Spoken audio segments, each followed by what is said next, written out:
What happens when the philosophies of dental insurance companies collide with the quality of patient care dentistry can deliver? We call that David and Goliath, or more specifically, this past week, my practice, my business, and the dental insurance industry. We begin our podcast right there.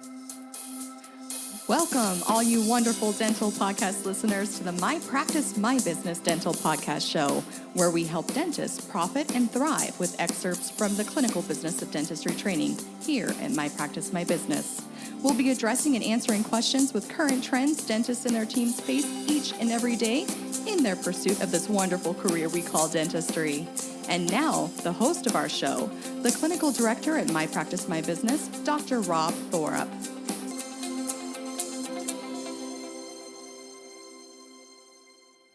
This question has been on my mind ever since Tracy and I proposed 3 bills, which have been currently combined into one bill by our Utah lawmakers, that protects dental patients and the dentists that serve them in this year's Utah legislative session. Nothing is more fun than battling the Goliaths of the insurance industry face-to-face on Zoom or in person. With that being said, let me take you on our journey to date for this year and the philosophical differences encountered between us and them. I wish so badly all of you could have been in our legislative meetings with us, just watching and cheering us on. Not to worry, the best is still yet to come, and now for that journey. Unfortunately, in today's delivery of dental care, dental insurance companies are increasing in size and complexity, with both positive and negative impacts on both the patient and the dental care provider, us, who is finding it harder to succeed, both on the consumer front and especially their dental businesses. The positive impact insurance companies have, I know it's hard to say, right, what positive impact, but it's there, and we all must admit it, and it's this: it is preventative oral health care. The average consumer has that perception their hygiene appointments are free to them, and therefore the majority of insured patients come in for regular cleanings and exams all the time because they think it's free. That simple false perception, though, has a positive impact on oral health care in general. However, the negative impacts of dental insurance centers around lack of transparency, clarity of coverage, and cost shifting due to low reimbursement rates to dental providers, not to mention misleading tactics by insurance carriers to magnify their bottom line in support of financial returns to shareholders and companies alike. I want you to keep in mind cost shifting. That's something that's not good for any industry. But we'll move on. Years ago, dental insurance companies lobbied for dentists to sign up with their panels of providers with the promise of becoming the advertising arm of the practice. That's right, you heard me. That has always been the insurance company's sell point, that they can bring us tons of patients. These insurance companies would state they have thousands of clients just waiting for a dental office, a dentist, to become their preferred provider, a name by which we all thought would just add to our trove of accomplishments by being, quote, preferred, unquote, to their pool of insured patients. We would not have to spend money anymore on advertising, as touted by these third-party payers. Little did we understand the mess we would be in because we blindly chose the path of least resistance for new patients. The path of least resistance, my friends, is rarely the path of knowledge, wisdom, and understanding. I think we can all agree to that. As Tracy and I have been in multiple meetings with several major players of dental insurance products, we have realized on a national scale just how transparency and clarity have been avoided with these companies. It has become very clear to us that the majority of dental insurance businesses have literally been built on misleading patients and the dentists that serve them. If a business is built on misleading protocols and on data exploitation that penalizes the majority because of the misleading few, with choices for patients that are no choices at all, and on algorithms that strictly protect their profit margins and not the patient's best interests, then it does not deserve our praise. Instead, I think it truly deserves reform by our state legislatures to protect the doctor-patient relationship and the quality of care that can and should be given, not what can basically, quote unquote, be given, or adequate enough treatment for the insured patient. All of us know what I'm talking about. We should not look away from the bigger picture, which is the viability of running and maintaining a profitable dental practice that can provide a level of care that we all want and deserve to deliver to our patients, and our patients deserve. We can no longer allow ourselves to be blinded in the moment of rampant disinformation, lack of transparency and clarity, and dental business theory by algorithms of these third-party payers who have never walked in our shoes, and their dental consultants who either have succumbed to the level of care their employers have forced upon them, or the fact they no longer practice anymore and haven't for years. We can no longer turn a blind eye to a theory propagated by dental insurance leaders that says all engagement of their protocols is good engagement, protecting the patient from unscrupulous dentists who do not have the patient's best interests, only their dental pocketbooks. We simply cannot allow the controlling thought leadership of third-party payers to be the only voice of patient advocacy when we dentists are the ones who are the actual caregivers to those we serve. Hence the reason Tracy and I have been battling on Capitol Hill for changes, for bills that can be turned into laws to protect you and the patients that we serve. Too many dentists are still asking the question, even after all these years of dental insurance control, how much can these dental insurance companies get away with? When we need to be asking this question, what are the consequences going to be to the delivery of dentistry in the future, to the health care of the patient, and to the viability of the solo, group or DSO practices if dental insurance companies are left unchecked by us and our dental associations? What are the consequences going to be if dentists do not engage their state legislators, dental associations, if we don't engage both of those and actually take a lead role in making changes to state law that protect dentists and the patients they serve? What are the consequences of tolerating dental insurance companies with their constant changes to our contracts that we never signed off on? What are the consequences of seeing thousands of dentists and corporations signing on to dental insurance plans that perpetuate an algorithm that restricts the level of dental care that dentists are trained on in dental school and residency programs? Well, my good friends, it is long past time to stop pretending that what we have been doing in the past is working, when in fact, it is only scratching the surface. In fact, it is only getting worse. When one state passes a law on non-covered services, the dental insurance companies quickly recognize this algorithm, and they come up with such terms as non-billable and non-payable, which causes dentists to continue doing free work on their patients, or just like medical, we unethically, and I do mean unethically, cost shift from non-restrictive insurance plans and fee-for-service patients to pay for the dental plans that lack transparency and clarity, or even plain old ethics in the delivery of their plans. That has never been more clear to me than what we have seen this past week while we have been in legislative sessions and working in committee. Is there any wonder why a polarization of lost trust exists between dentists and the dental plans they participate with? I don't think so. The problem is simply becoming clear. The business philosophies of dental insurance carriers, and not all of them, but most of them, are becoming diametrically opposed to the actual clinical judgments of the dentist and dental team members who are on the front lines of providing actual dental care.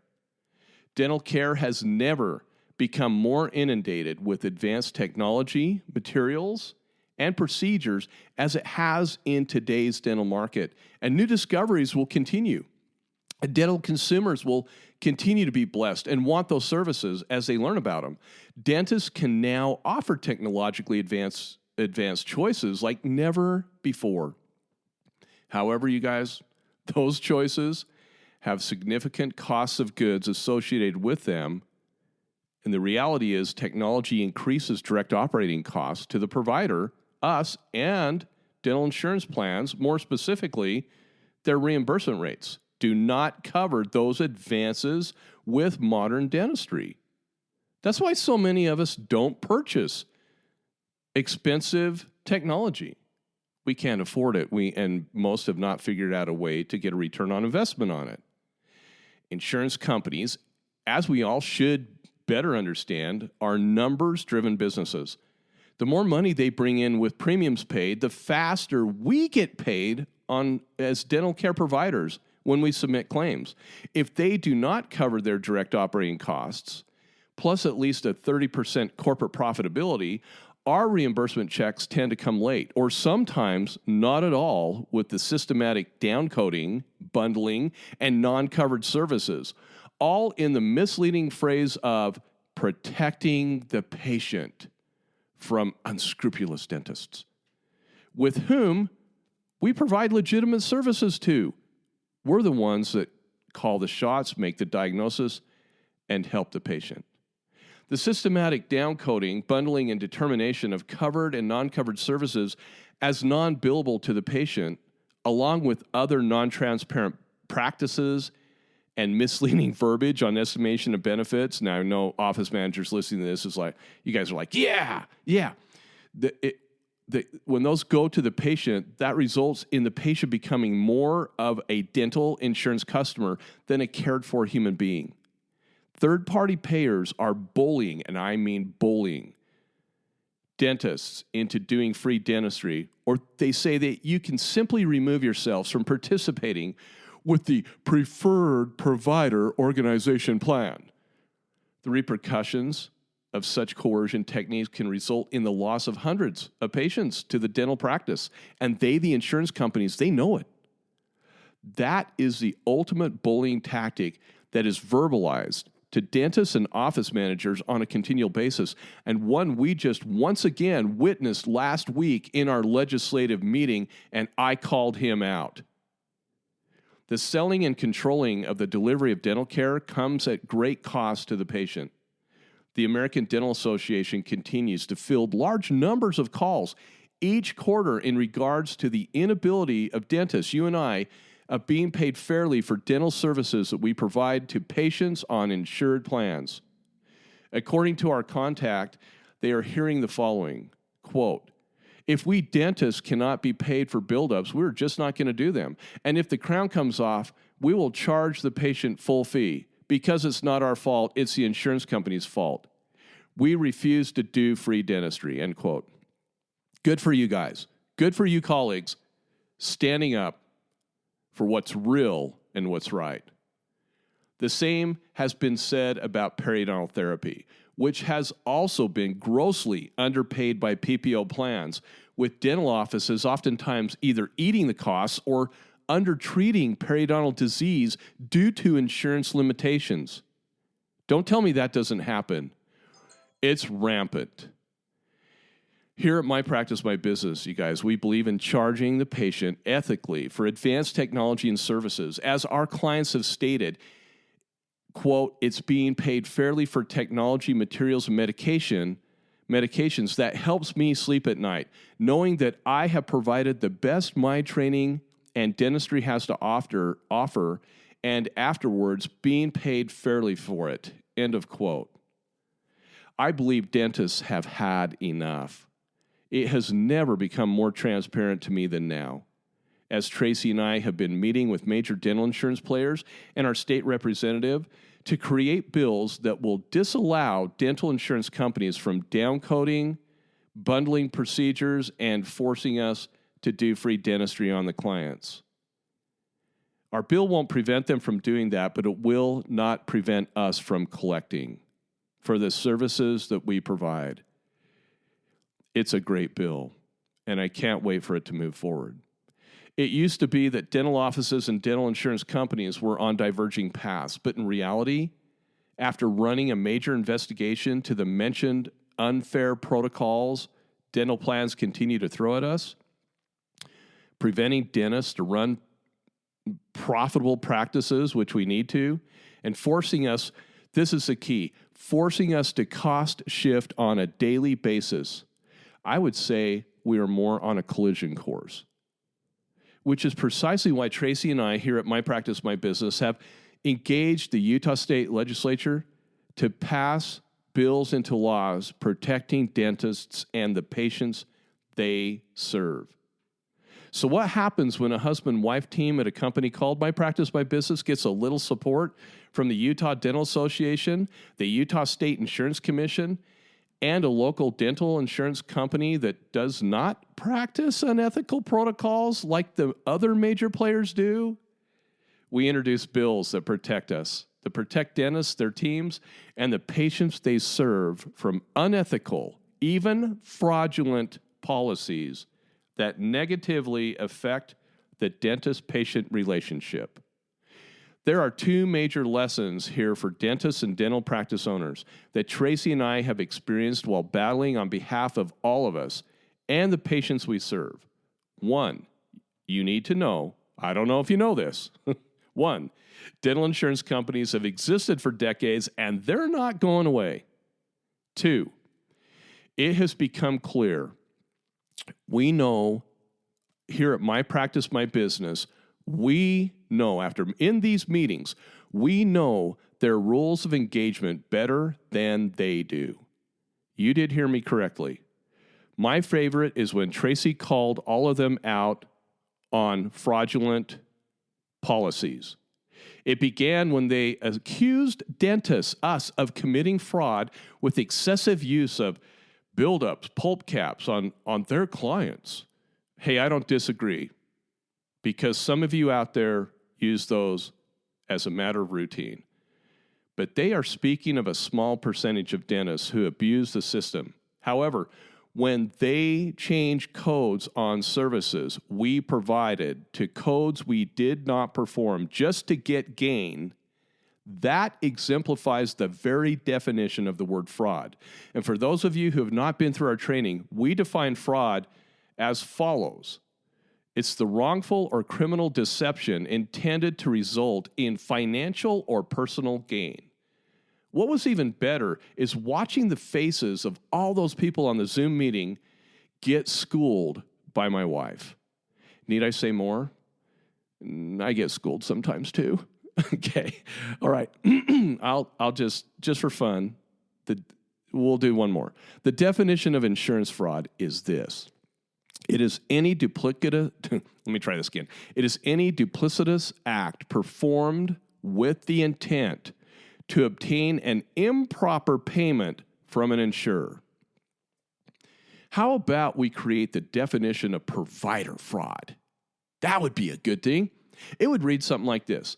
Any duplicitous act conducted by a third-party payer with the intent to provide an improper payment to the dentist. How about that? Mic drop. I think that we should get the ADA to make that definition. Each and every one of us needs to be concerned about our dental profession. We need to get involved with our state associations because that's where real change happens. Our executive over here at the Utah Dental Association is a dentist, just like us. He has been very supportive and grateful that Tracy and I have taken charge on these issues affecting dentistry here in Utah. One day, he explained his tasks, the things that he has on his plate each and every day, and the other legislative issues that he's working on. I quickly realized there is no way he can do it all. They need our help. They need to accept our help, which is exactly what he has done. We work with him as to not embarrass the Utah Dental Association with anything that we are proposing, and he lends the support of the entire association. That's a great symbiotic relationship. Bottom line, support your associations. Be members. If I may take some liberty on one of my favorite quotes from President Kennedy, yes, I've adjusted it a little bit. I know I'm quoting a Democrat. It's going to be tough. Here we go.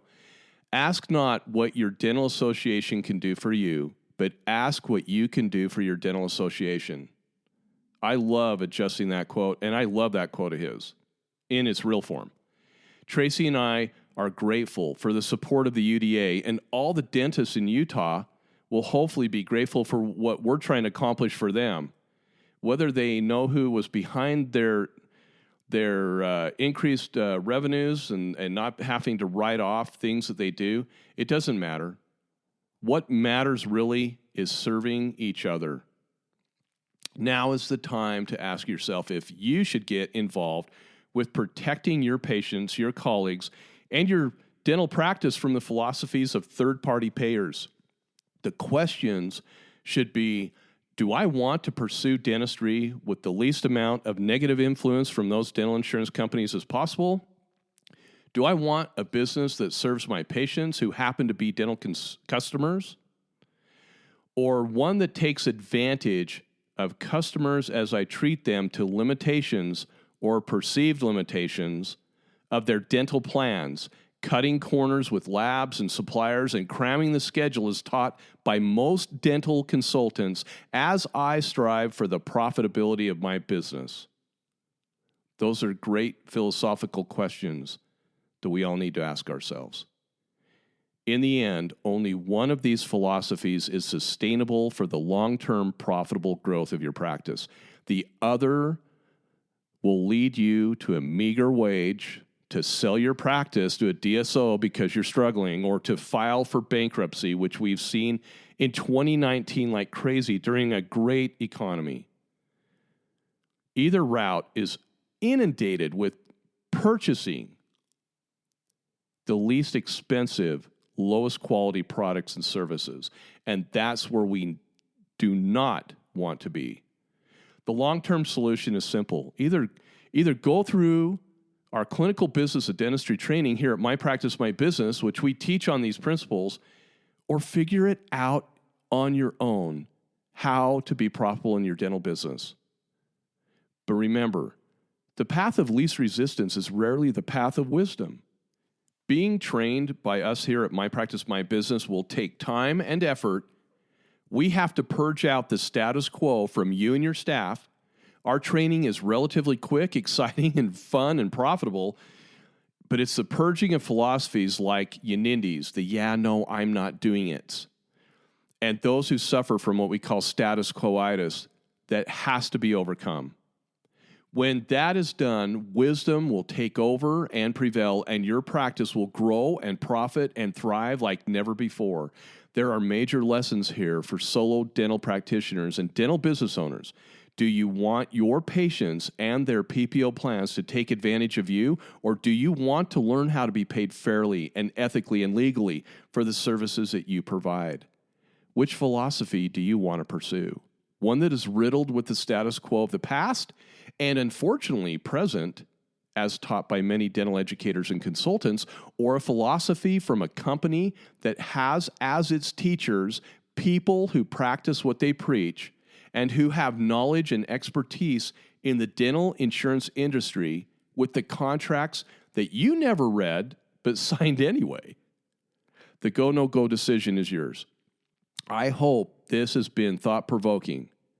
I hope you study our company and engage our thought leadership as it pertains to our guaranteed training and how we serve others, and especially your very own associations and what you can do for them.